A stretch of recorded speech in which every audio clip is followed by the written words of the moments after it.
सो once again hello nobody. सीधी बात no बकवास। पार्ट 2 चैप्टर 1 की शुरुआत में ही मर्सोल्ट अरेस्ट हो चुका था और उसको एक हफ्ते बाद एग्जामिनिंग मजिस्ट्रेट के सामने लाया जाता है। यहाँ रिवील होता है कि मर्सोल्ट ने उस अरब को मार दिया था। मर्सोल्ट ने कोई वकील नहीं किया था, इसलिए अथॉरिटी की तरफ से उसको एक सरकारी वकील दिया जाता है।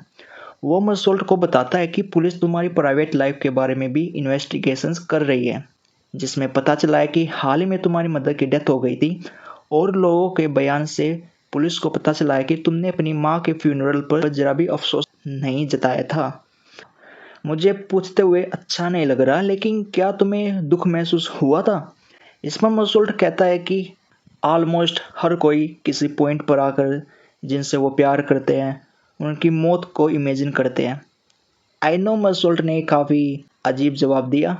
उसका लॉयर भी यही कहता है कि अपने ट्रायल के दौरान या फिर मजिस्ट्रेट के सामने ऐसी बातें मत करना। लॉयर उसको कहता है कि क्या तुम ये कह सकते हो कि उस दिन तुमने अपने फीलिंग्स को कंट्रोल में रखे हुआ था?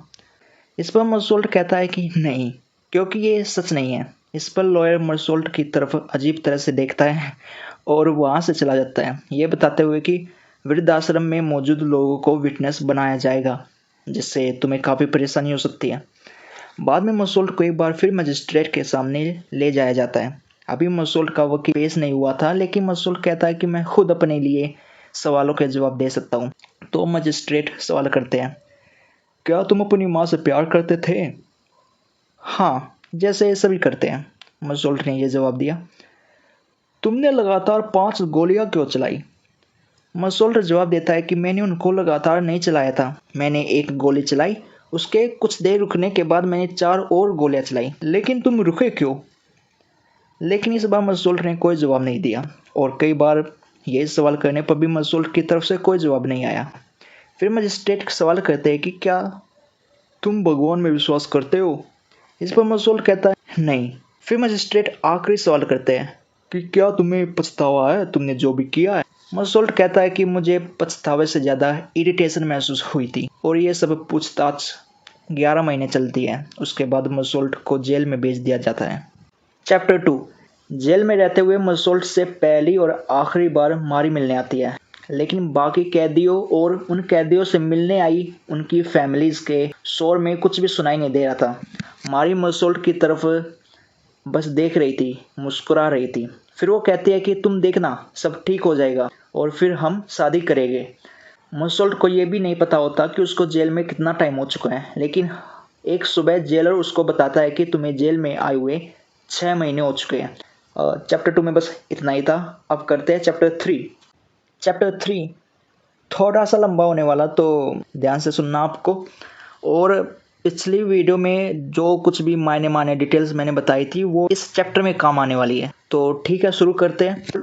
चैप्टर 3 में मर्सोल्ट का ट्रायल स्टार्ट होने वाला था। कोर्टरूम में काफ़ी भीड़ लगी हुई थी। मर्सोल्ट मन में सोच रहा था कि मुझे विश्वास नहीं हो रहा, मुझे देखने इतने सारे लोग आए हैं। ये एक नया एक्सपीरियंस था। सब बस मुझ में ही इंटरेस्ट ले रहे थे। नॉर्मली तो कोई भी मुझे इतनी अटेंशन नहीं देता।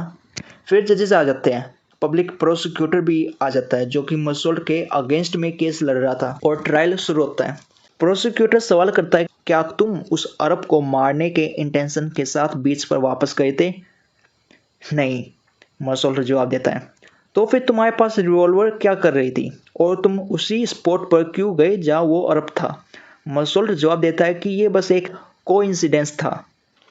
फिर वार्डन को विटनेस बॉक्स में बुलाया जाता है।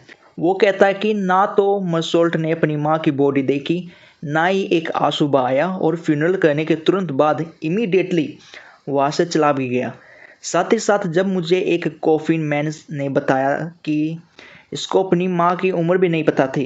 इसके बाद डोर कीपर को विटनेस बॉक्स में बुलाया जाता है। वो बोलता कि मर्सोल्ट ने अपनी माँ की बॉडी देखने से मना कर दी थी और फिर सिगरेट भी पी थी। मर्सोल्ट का वकील सवाल करता है कि क्या तुमने नहीं पी थी? वो कहता है कि मुझे पीनी नहीं चाहिए थी, लेकिन मैंने इन जेंटलमैन के कहने पर पी थी। मर्सोल्ट से जज ने जब कहा कि क्या तुम्हें कुछ कहना है, मर्सोल्ट कहता है कि नहीं, विटनेस सच कह रहा है।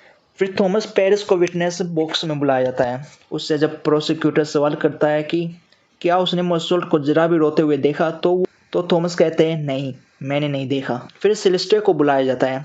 याद कीजिए, मैंने आपको बोला था सेलेस्टे इस कैरेक्टर को याद रखना है क्योंकि इसके रेस्टोरेंट पर यूजुअली मसोल्ट लंच करने जाता था, जो कि मसोल्ट के फेवर में बोलता है कि इसने कोई क्राइम नहीं किया है, ये एक एक्सीडेंट है। फिर मारी को विटनेस बॉक्स में बुलाया जाता है। प्रोसिक्यूटर उससे इंटीमेट क्वेश्चन करने लगता है कि कब तुम्हारी और मसोल्ट के बीच पहली बार फिजिकल रिलेशन बना। जब कतराते हुए मारी जवाब देती है तो प्रोसिक्यूटर कहता है कि मसोल्ट की माँ के फ्यूनरल के अगले ही दिन की बात है जनाब। फिर जब मारी से पूछा जाता है कि उस दिन तुम दोनों कैसे मिले, क्या क्या किया, शुरू से बताओ, तो जब मारी बता रही होती है तो उस दौरान मूवी देखने की बात भी सामने आती है। कौन सी मूवी? प्रोसिक्यूटर सवाल करते हैं। Comedy film. प्रोसिक्यूटर कहता है कि जनाब, इस चीज़ को नोट किया जाए कि अपनी माँ के फ्यूनरल के अगले ही दिन ये शख्स स्विमिंग करने जा रहा है, एक लड़की के साथ हम बिस्तर हो रहा है, कॉमेडी फिल्म देख रहा है। इस पर मारी रोने लगती है कि नहीं, मेरा ये मतलब नहीं था। वो मसोल्ट को अच्छे से जानती है, इसने कुछ भी गलत नहीं किया है।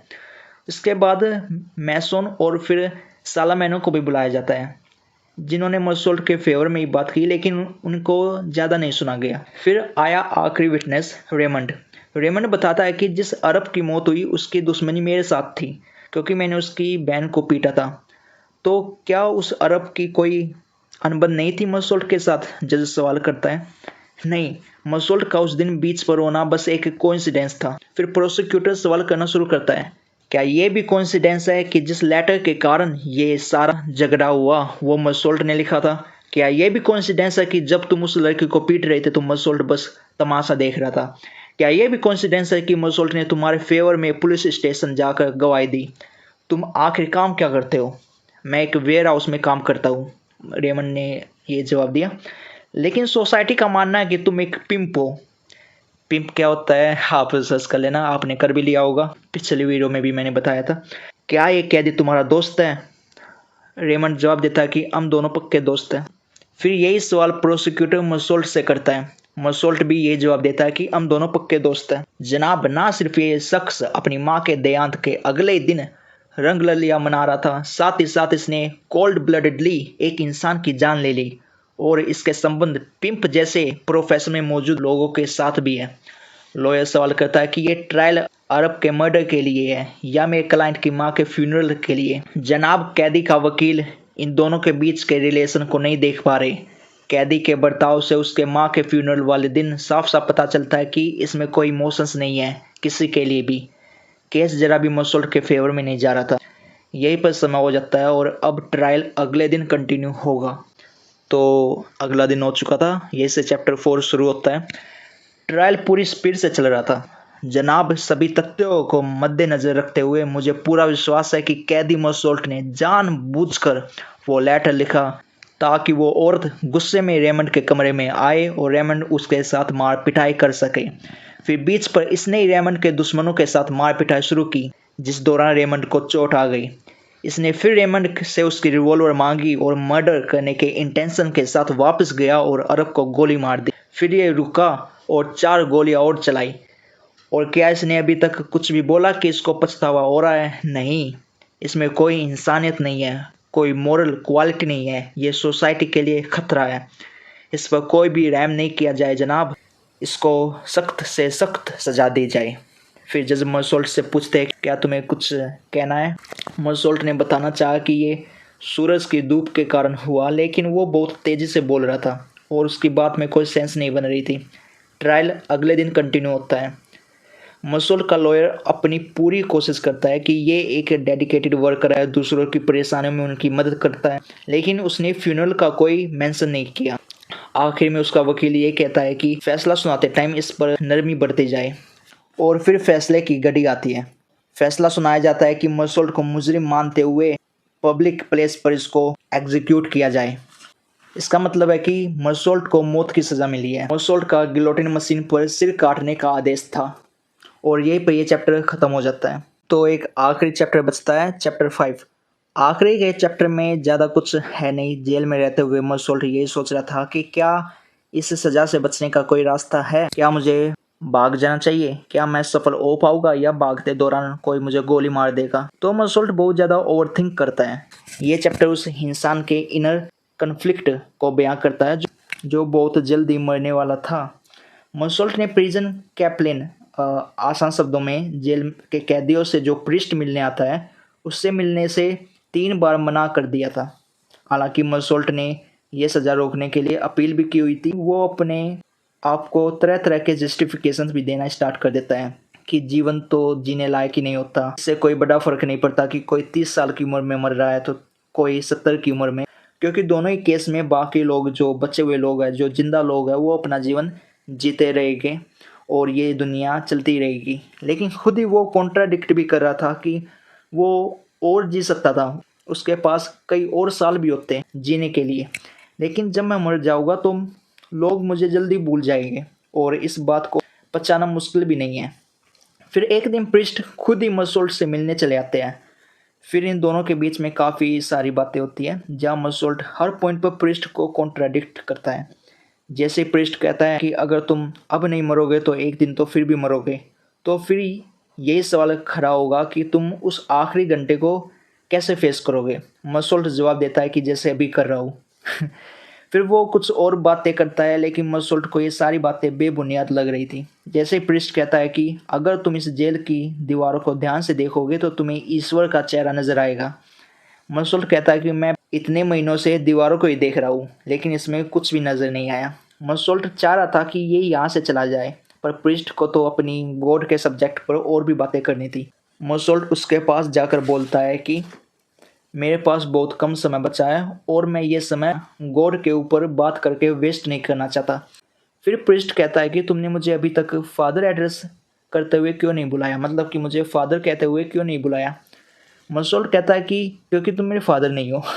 अब बहुत हो चुका था, मसोल्ट उसका कॉलर पकड़ लेता है और तब मसोल्ट जो कुछ भी उसके दिमाग में इतने टाइम से चल रहा था चिल्लाना शुरू कर देता है कि तुम्हारी बातों का कोई मतलब नहीं है, तुम्हें किसी चीज़ की श्योरिटी नहीं है, लेकिन मुझे है कि मैं मरने वाला हूँ और तुम्हारी बातें बस इतना ही डिफरेंस लाएगी इस सच्चाई में कि मर्डर का चार्ज लगने के बाद मुझे इसलिए एग्जीक्यूट किया जा रहा है क्योंकि मैं अपनी माँ के फ्यूनरल पर रोया नहीं था।